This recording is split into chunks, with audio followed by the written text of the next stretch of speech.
Katanya pengen hidupnya lapang, tentram, rezekinya berkah, rezekinya banyak.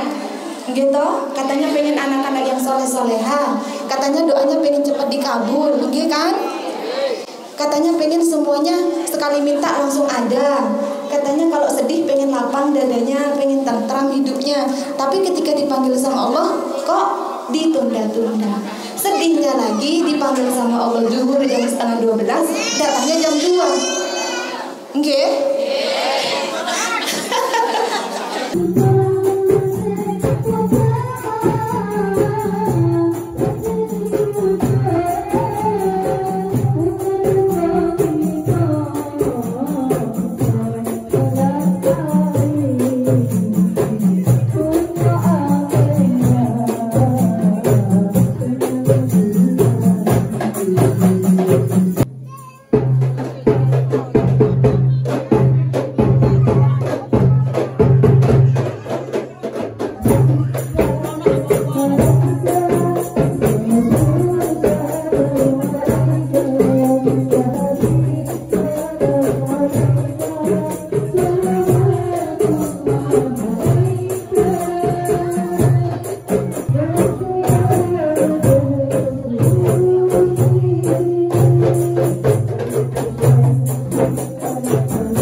Alam hukumnya apa ibu? Apa ibu hukumnya? Wajib. Muhammad ya Allah, mudah-mudahan ibu-ibu yang cantik-cantik ini yang sudah menjawab salam, semoga senantiasa diberikan kesehatan keafiatan oleh Allah. Semoga rumah tangganya sakinah mawaddah warahmah. Yang belum mendapat jodoh, mudah-mudahan mendapat jodoh yang soleh. Yang banyak hutangnya, mudah-mudahan segera lunas hutangnya. Terus kemudian yang anak-anaknya masih susah diatur, semoga menjadi anak-anak yang soleh-solehah. Intinya, amin. Intinya semua yang hadir di sini semoga menjadi wanita soleha yang senantiasa dirindukan oleh surga. Amin. Ya Rabbal Alamin. Sambil nyemil gak apa-apa. Sudah kenal saya belum? Belum? Sebentar, jam zuhurnya kurang berapa menit lagi? Maunya saya temenin di sini berapa menit ibu? 1 jam. Dan itu sudah dari tadi, masya Allah sholawatnya, masya Allah. Saya datang ke sini seperti diberikan energi positif. Auranya ibu-ibu cantik, auranya ibu-ibu soleha, wangi-wangi semuanya, penghuni surga semuanya. Dari tadi bersolawat, masya Allah. Dari saya datang jam 10 kurang 10 menit itu sudah disambut dengan sholawat. Kemudian terus bersolawat, masya Allah, barakallah. Mudah-mudahan kita semuanya yang hadir di sini kelak mendapatkan syafaatnya Rasulullah. Ya, semoga kita dicari kita saling mencari ya Ibu ya. Kalau tidak ketemu dengan saya, cari saya. Berkahnya sholawat yang tadi, mudah-mudahan Masya Allah saya seperti dicas datang ke sini. Saya datang ke sini biar belajar nggak Ibu nggih. Saya masih, ya Allah, ini yang hadir ibu-ibu semua, saya masih, ya Allah, usia saya masih 37 tahun Ibu. Nggih. Saya nanti kalau ada salah mohon ditegur. Nggih. Kalau saya ada salah mohon ditegur. Karena saya datang ke sini mau belajar. Jenengan semuanya sudah ahli sholawat, jenengan semuanya sudah ahli ibadah, sudah kelihatan aura-aura ibu-ibu muslimah. Masya Allah, barakallah. Nggih, ditegur saya nggih. Nggih. Saya domisili di Malang Ibu. Alhamdulillah Ibu Haja Juwairiyah ingin bersilaturahmi dengan saya. Terus kemudian saya juga kesini ingin belajar banyak dengan ibu-ibu. Tadi temanya apa tadi? Meneladani akhlak Rasulullah. Ya, di bulan kelahiran Rasulullah ini memang sudah tidak ada lagi saudaraku yang bisa kita jadikan teladan. Ya, hanya Rasulullah lah. Hanya Rasulullah Muhammad SAW yang patut kita jadikan teladan. Karena akhlaknya beliau memang sangat luar biasa. Di zaman yang memang sudah seperti sekarang ini, anak-anak zaman sekarang kalau tidak pegang gadget, bagaimana Ibu? Kalau tidak nangis? Kalau tidak pegang gawai, bagaimana? Tantrum kan, nangis kan? Ya kan? Padahal isinya handphone, isinya media sosial sekarang sudah tidak ada yang benar. Dan anak-anak yang diteladani, yang dilihat biasanya idol-idol yang luar negeri itu kan, ya kan? Jadi bagaimana sudah kita akan melihat masa depan anak-anak cucu kita kalau kita tidak mengajarkan, tidak memperkenalkan Rasulullah, akhlaknya Rasulullah kepada anak-anak kita. Gitu? Nggih. Sudah capek Ibu nggih? Sudah dari tadi bersolawat, terus kemudian sudah berkeringat gitu. Nggih. Jadi memang akhlaknya Rasulullah itu luar biasa Ibu. Di bulan kelahirannya Rasulullah ini izinkan saya menyampaikan satu wasiatnya Rasulullah. Sebenarnya ada beberapa wasiat ya. Saya hanya ingin fokus satu saja karena waktunya juga sudah mepet. Kasihan ibu-ibu sudah dari pagi, sudah dari jam berapa Bu Haji? Jam 5? Jam 5 sudah khatam Quran. Khatam Quran ya? Masya Allah, gitu. Capek kan sudah. Jadi saya akan memberikan wasiat satu saja punya Rasulullah yang di akhir usianya beliau menyampaikan ini. Ibu-ibu satu saja supaya ibu-ibu tidak semakin capek dan semakin ngantuk. Jadi wasiatnya Rasulullah adalah apa Ibu? Kira-kira apa wasiatnya Rasulullah yang sangat-sangat harus kita jaga sampai akhir hayat kita? Apa Ibu? Apa? Sholat. Ya. Sholat saudaraku. Sholat. Kita hidup mulai dari buka mata sampai tutup mata, melek, tidur, bangun lagi. Itu hanya menunggu jam sholat. Hanya menunggu jam sholat. Kita sehari dipanggil berapa kali? Dipanggil 5 kali. Dipanggil 5 kali. Apakah ibu-ibu semuanya kalau dipanggil sama Allah langsung datang?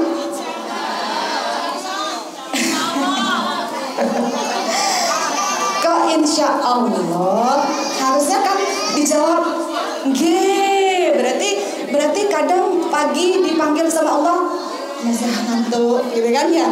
Nanti duhur jualan di toko Allahu Akbar. Aduh nanggung gitu nggih. Coba kalau dipanggil sama Allah wudunya gimana? Harusnya gimana kalau dipanggil sama Allah? Langsung budal, langsung berangkat. Tapi pada kenyataannya kita masih belum seperti itu. Kita biasanya kalau sudah dipanggil sama Allah ada saja.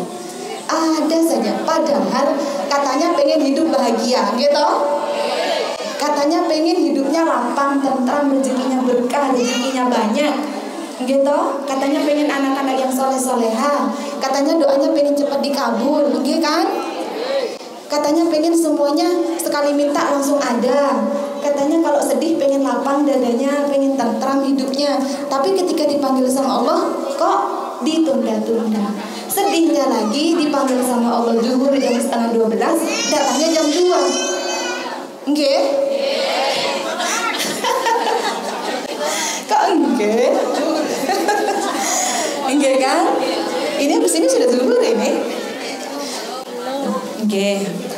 Jadi ibu-ibu kalau pengen hidupnya tenang, tentrem, pontoh, nggak ada lagi sudah. Makanya Rasulullah memberikan wasiat ini yang utama untuk umatnya. Sholat, nggak ada lagi ibu. Kalau jenengan, ngapunten, kalau jenengan bolong-bolong sholatnya dalam sehari, nggak mungkin jenengan bahagia, nggak mungkin jenengan tentrem hatinya, pasti kemerungsung. Mau jenengan punya gaji berapa dalam sebulan? Mau punya berapa? 500 juta sebulan? Gak ada, gak berkah ibu. Gak berkah. Jenengan paling kurang terus. Karena gak itu. Padahal Allah itu gak butuh sama kita. Kita yang butuh sama Allah. Mau jenengan sholat, mau jenengan gak sholat, Allah itu gak ngurus. Tapi jenengan pasti tetap dikasih rezeki sama Allah. Jenengan pasti masih dikasih makan. Gitu saudaraku.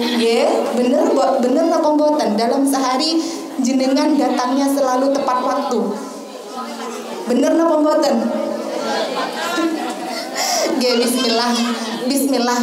Tadi berkahnya sholawat yang sudah dibaca, semoga itu bisa membuka hati kita. Kita sama-sama belajar. Untuk orang-orang beriman, orang-orang yang sudah betul-betul cinta dengan Rasulullah, kuat hubungannya dengan Allah, biasanya zuhur kurang 10 menit, jam azan misalkan kurang 10 menit, itu biasanya sudah bentar lagi sudah azan. Intinya ketika kita belum dipanggil pun, kalau kita sudah kuat hubungan dengan Allah, itu kita bakalan siap-siap dan akan memberikan yang terbaik kepada Allah. Kalau jenengan mau ketemu sama Pak Bupati, kira-kira jenengan tampil cantik, wangi buatan nggih napa mboten? Tapi kenapa kadang ibu-ibu sholat kok cuman pakai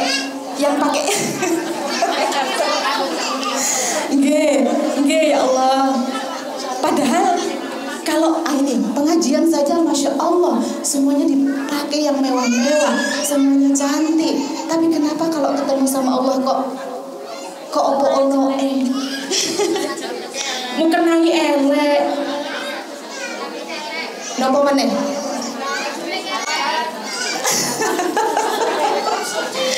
Kadang gak mandi, kadang gak sikat gigi. Enggak. Ya Allah saudaraku, bagaimana kita mau hidup bahagia? Gitu. Saya tidak mau sharing, tidak mau memberikan wasiat bahasa yang terlalu tinggi-tinggi, boten. Saya ini kesini juga belajar, dan memang untuk urusan sholat ini memang semuanya pasti sudah tahu. Akan tetapi dalam pelaksanaannya itulah yang terkadang kita lalai. Coba, biasanya ibu-ibu cetek masak di dapur, kadang kita tinggal sholat kan? Atau sedang kita giling cucian, mesin cuci, Allahu Akbar. Tuh nanti itu mesin cuci itu gimana ya, kompor itu gimana ya, di dapur gitu kan. Nanti malam sholawatan pakai baju apa ya, arisan pakai sandal apa ya, nanti tagihan bulan depan, aduh SPP-nya anak, aduh gimana ya, aduh gitu kan. Itu orang sebelah sudah punya baju baru, aduh aku selawatan belum punya baju baru ini. Jilbab warna pink, baju harus warna ini juga. Mungkin apa mboten? Sepakat apa mboten? Enggak, karena itu setan memang. Tapi Allah tidak pernah menuntut kita supaya kita khusyuk yang gimana-gimana, mboten. Allah itu menyesuaikan dengan kemampuan kita. Tapi yang penting mbok yo ojo nemen-nemen ini tamasyanya pikiran kalau lagi sholat. Makanya sebelum sholat itu benar-benar Ya Allah, aku mau ketemu jenengan ya Allah. Sholat itu ketemu sama siapa? Ketemu sama Allah. Berhadapan sama siapa? Berhadapan sama Allah. Gitu kan? Kalau kita merasakan kita ditatap sama Allah, kita merasakan Allah itu melihat kita, insya Allah kita nggak terlalu bermain pikiran kita. Apalagi kita faham dengan bacaan kita. Faham buatan bacaan Al-Fatihah? Faham no pembuatan artinya Al-Fatihah ketika dibaca sholat? Insya Allah. Padahal di Al-Fatihah itu lengkap sekali doa minta sama Allah. Mulai dari Bismillahirrahmanirrahim, Alhamdulillahirabbil alamin. Teruskan Ibu, Maliki yaumiddin, Iyyaka na'budu wa iyyaka nasta'in. Ketika Iyyaka na'budu wa iyyaka nasta'in itu artinya apa? Nah, hanya kepadamu ya Allah aku menyembah dan memohon pertolongan. Nah, sudah disuruh sama Allah di situ minta pertolongan. Jenengan punya masalah apa? Makanya sama Allah di dalam Al-Quran, kalau ada masalah, ada ujian, yang pertama adalah suruh sabar. Setelah sabar, baru selesaikan masalahnya dengan sholat. Tapi kenapa ibu-ibu kalau ada masalah kok bingung curhat ke ibu-ibu yang satunya?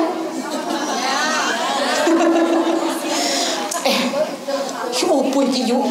Arisanku sing bulan ngarep iki piye? Njaluk ngilang utangane kok yuk gitu ya. Iya.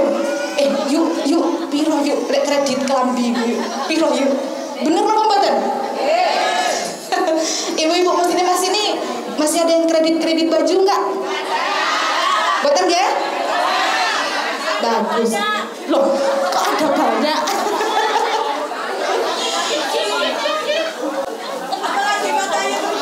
Astagfirullah.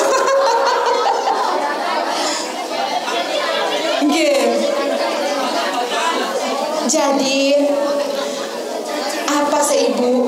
Cuman pakaian masuk butuh kredit. Boten, saya ndak nyuruh berhenti, tapi stop. Saya ndak nyuruh berhenti, tapi stop lah.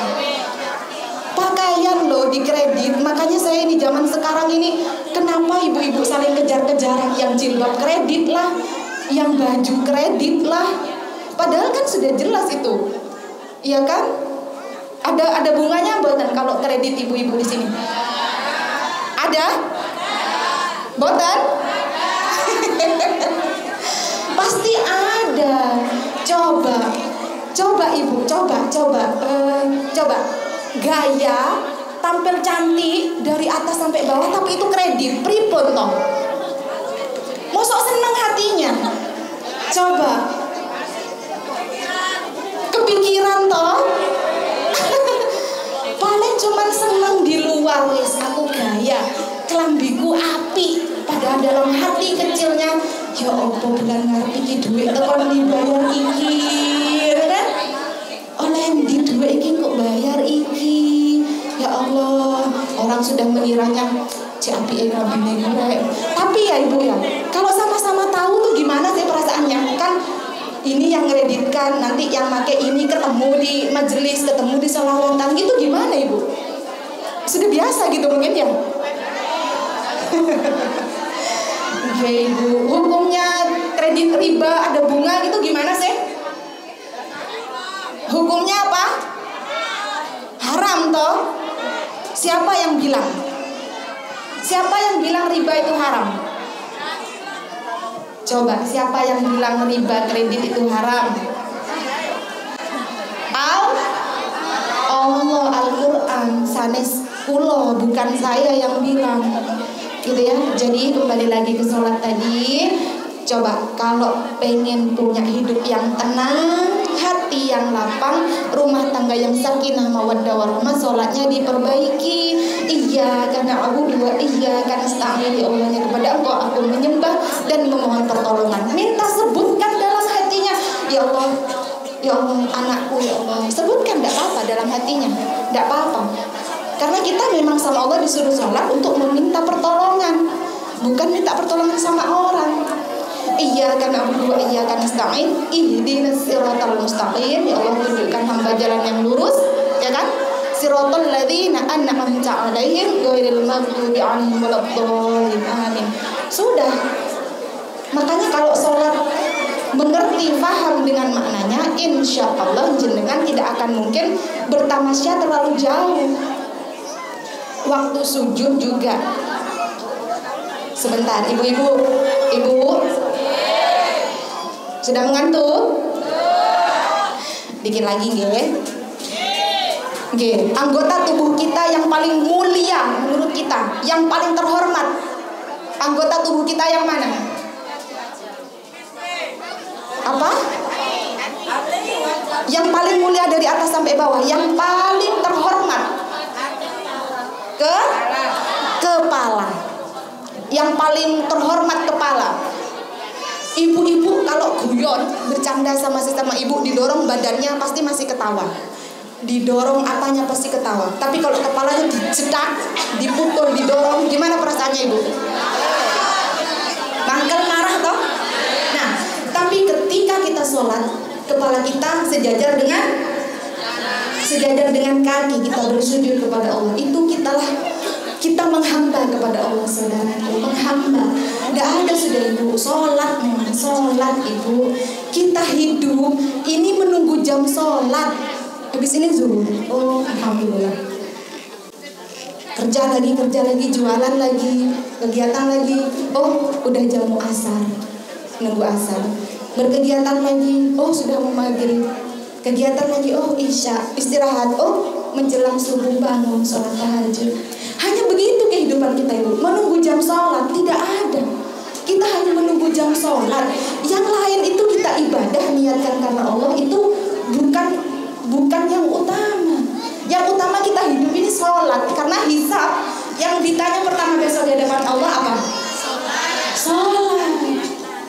Sholat ibu, tidak ada lagi. Jadi wasiatnya Rasulullah yang ingin disampaikan di sini adalah sholat. Wah ibu, pun tidak ada lagi. Sebenarnya ada beberapa yang ingin disampaikan. Pun anak-anaknya, yuko-yukonya, kalau sudah umur 5 tahun, apalagi sudah 7 tahun, masih agak susah disuruh sholat. Pukul nggak apa-apa. Maksudnya pukul bukan dipukul dengan keras. Bangunkan ibu, kalau tidur bangun karena sholat. Nah, tapi anak-anak kadang melihat orang tuanya, gitu. Nyuruh sholat tapi ibunya nggak sholat, nyuruh sholat bapaknya nggak sholat, gitu. Lah bagaimana anaknya mau sholat? Kita sebagai ibu, madrasah utama untuk anak-anak kita di zaman yang sekarang ini, kita pengen anak-anak kita soleh-soleha. Yang kita dulu harus soleha ibu. Tidak mungkin anak kita akan soleh-soleha kalau kita tidak soleha. Bangun sepertiga malam bapak ibu, bangun ibu, bangun.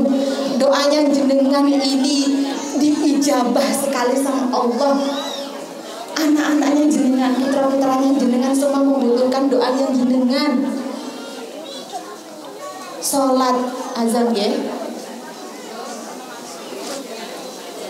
Azan ya? Itu seperti ada azan? Oh handphone. Nggih. Nggih sebentar.